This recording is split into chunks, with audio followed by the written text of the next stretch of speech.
Votre invitée aujourd'hui, Béatrice Rulle, Chantal Peyer, pour cette initiative sur les entreprises responsables. Chef d'équipe entreprise des droits humains de Pain pour le prochain. Bonjour Chantal Peyer. Bonjour. Merci d'être sur Radio Lac. Le Conseil national et le Conseil des États ont donc accepté le contre-projet à l'initiative que vous avez lancée à Pain pour le prochain concernant les entreprises responsables. Alors ce contre-projet ne réglemente pas explicitement la responsabilité de la maison mère pour les entreprises contrôlées à l'étranger. En clair, une maison mère n'est pas responsable de ce que font ses filiales à l'étranger. Conséquence, ce contre-projet n'est plus exactement le même texte que celui que vous avez présenté. Je dirais que ce contre-projet est extrêmement loin du texte de l'initiative, raison pour laquelle on ne va pas retirer l'initiative, donc on va partir en campagne de votation, parce que ce texte, au fond, pour nous, c'est vraiment un tigre de papier.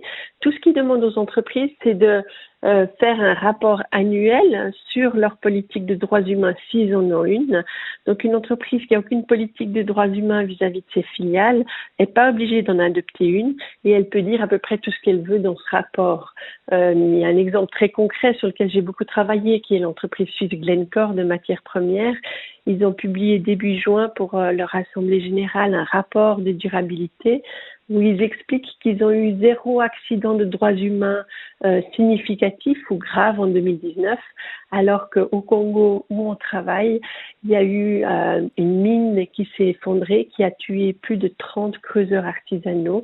Il y a eu aussi un accident avec un camion d'acide qui a brûlé des gens de façon vive, et il n'en est pas question dans ce rapport. Donc on voit bien que ces rapports ne servent à rien pour changer la situation sur le terrain.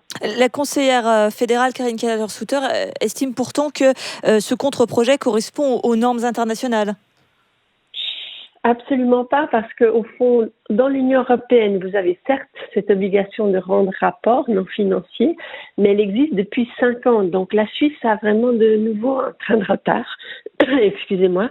Et l'Union européenne aujourd'hui reconnaît au fond que cette obligation de faire un rapport rend les entreprises plus transparentes, mais ne les amène pas à adopter des politiques crédibles dans ce domaine. Et l'Union européenne a annoncé fin avril, donc en pleine crise du Covid, qu'elle va mettre en consultation pour 2021 un projet de loi qui demande un devoir de diligence avec un mécanisme de sanction, ce qui est exactement ce que demande notre initiative. Alors justement, votre initiative, elle demande des règles contraignantes pour les entreprises pour qu'elles respectent les droits humains et l'environnement, mais également donc pour leurs filiales à l'étranger, c'est-à-dire que ça va dépasser largement le cadre du droit suisse.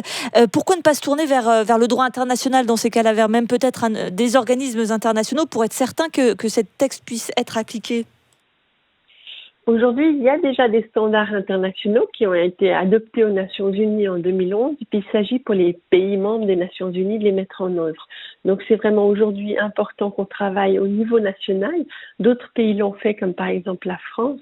Et il s'agit vraiment d'introduire un changement dans le droit civil suisse pour que les entreprises suisses, les maisons mères qui sont suisses, mais des grandes entreprises multinationales comme Glencore, Syngenta, Novartis, qui contrôlent des filiales à l'étranger dans des pays où les gouvernements soient défaillants, contrôlent aussi la situation des droits humains. Ils le font pour tous les autres enjeux. Or, aujourd'hui, on est vraiment dans une situation 2 poids 2 mesures où vous avez des entreprises suisses qui à l'étranger polluent des rivières en déversant des substances sans aucun traitement, alors qu'il y a des villages aux alentours. Vous avez des entreprises suisses qui produisent des émanations toxiques qui empoisonnent les communautés, comme Glencore aussi en Zambie, et puis qui le font en sachant qu'elles le font, donc qui continuent pendant des années en toute impunité. Pour terminer, on l'a bien compris, votre idée évidemment c'est d'améliorer les droits humains et notamment ce qui se passe à l'étranger où nos entreprises sont un petit peu moins scrupuleuses, on va dire. Est-ce que le risque, surtout dans cette période de crise économique, ce n'est pas que ces grandes entreprises quittent la Suisse pour ne plus avoir justement à potentiellement suivre une réglementation qui serait beaucoup plus stricte que si elles s'installent dans un autre pays? Le paradoxe, c'est que les entreprises disent aujourd'hui déjà qu'elles reconnaissent en fait l'obligation d'adopter des politiques de droits humains. Donc, je les verrais mal quitter la Suisse en disant qu'au fond, elles ne sont pas d'accord d'arrêter d'employer des enfants ou de polluer des rivières à l'étranger. Donc, l'argument ne tient pas. Et puis, il faut souligner aussi que beaucoup d'entrepreneurs soutiennent cette initiative. On a un comité d'entrepreneurs qui regroupe aujourd'hui déjà plus de 160 entrepreneurs. Il y a eu beaucoup d'entrepreneurs aussi qui voulaient un contre-projet beaucoup plus crédible que celui qui a passé au Parlement. Donc, je crois que l'économie reconnaît aujourd'hui largement aussi la nécessité d'agir.